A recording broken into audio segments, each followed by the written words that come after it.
Hello soulmates, welcome to my YouTube channel. If you are new to this channel, you're very much welcome. And if you're a returning subscriber, thank you so much for always stopping by. As you can tell from the title and also from the thumbnail, I'll be teaching you how to cut and also how to sew this beautiful top. So this beautiful top with a mandarin collar, as you can see what the outcome look like. So if this is something you're interested in, please like my video, comment in the comment section, share this with your friends, and most importantly, please subscribe to my YouTube channel. Thank you.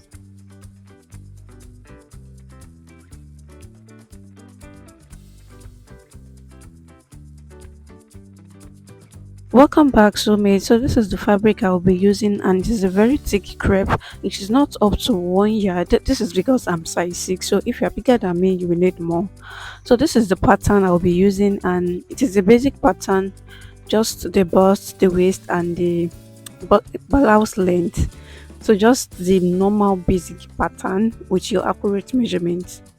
So but because this top length is too long, because the top we are recreating is kind of short, not a crop top, but it is short, so I'll be using 21 inches for the back, and for this neckline I'll be adjusting it. It is too wide for the mandarin collar, so I'll be adjusting it. Just stay with me and let's make this together. So this is the back after cutting it. So for my neckline, it is 2 1/4 on fold. So when I sew with half inch, it will increase to 2 3/4. That's 5.5 when you open it up. So for this top, I added half inch at the lower part, and at this side, I added 1.5 inch sewing allowance. So that is all about the back pattern for now. We'll still make adjustments, so stay tuned. So this is the bodies, and I'm opening it up like this. So for the front, I'll be making an extension of 2 inches away from the back length. You know the back length is 21, so this one will be 23 inches like that. And for this side, to connect this side here, I won't be connecting it to that point. I'll be going up 1 inch away from that side.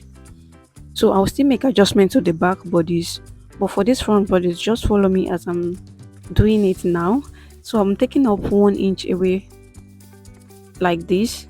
So this is what we will have for the back bodies. So I'll still do this on the fabric we cut out, but I'm just doing it on the pattern so you can understand what I'm trying to do. So now from this point we went down by 2 inches. I'll now connect it down to that point. Yes, as you can see. So the front and the back bodies will be on the same point for this side, at the side area. So this is what the front will be looking like after the extension. So the next thing we'll do is to take out 1.5 at this area. I later increase the side to 2 inches. You will see that later in the video. Then you connect it down using your straight ruler to the waist area, just like this. So you connect it like this, then you just cut out the unwanted parts of this pattern. So this is what we have. So now the next thing we'll be doing is to transfer this to our fabric. So as for the neckline, I'll make an adjustment to this because obviously we can use this neckline. So after cutting out my fabric, so I'll just measure 2 1/4 inches, just like I did for the back.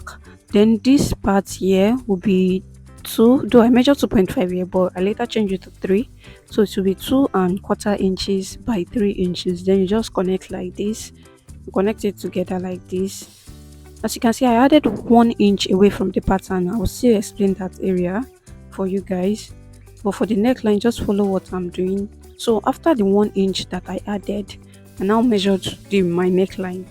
So my neckline is 2 1/4 inches.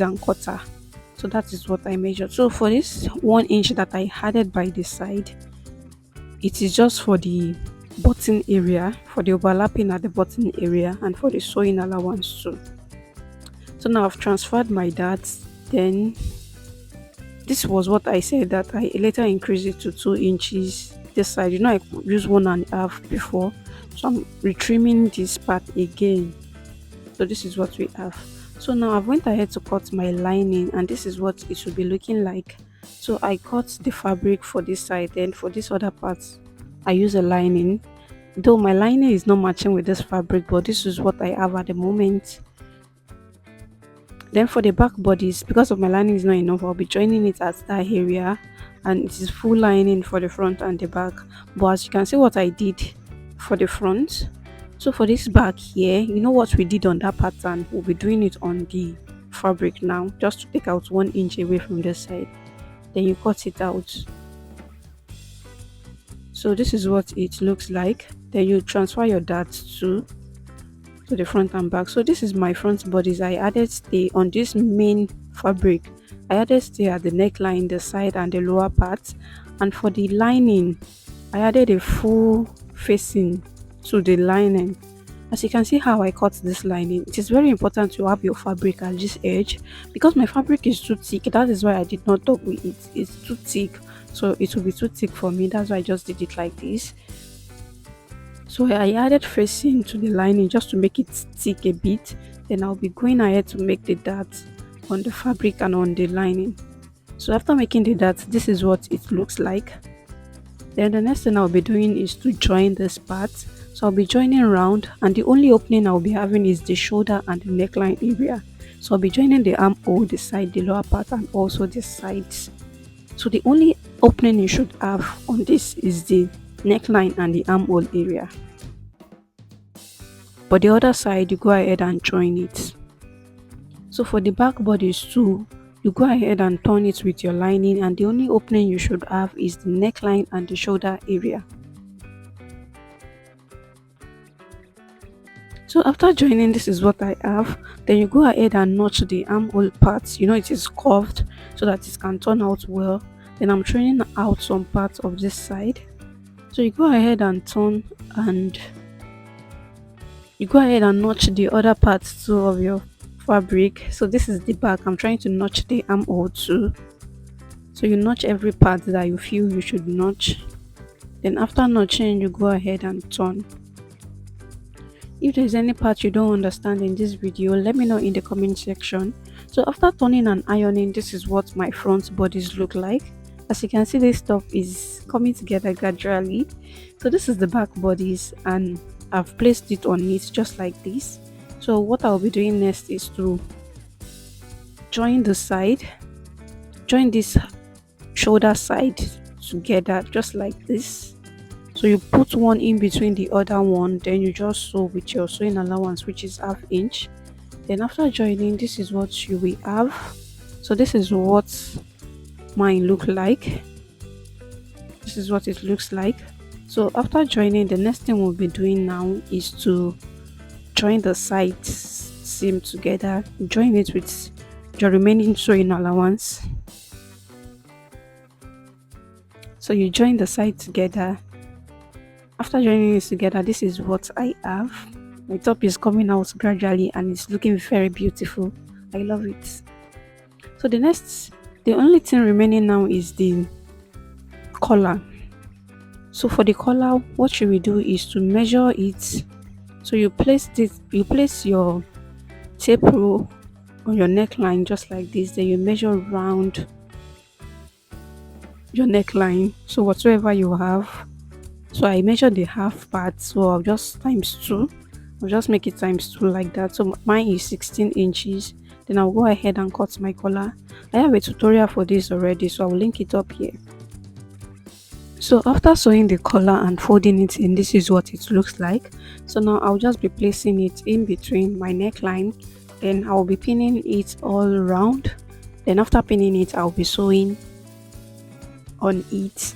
If you want a tutorial, like I said, I have a tutorial on how to cut and also how to fix this kind of collar. So I'll just be linking it up here, and it will be in the description box and the comment section.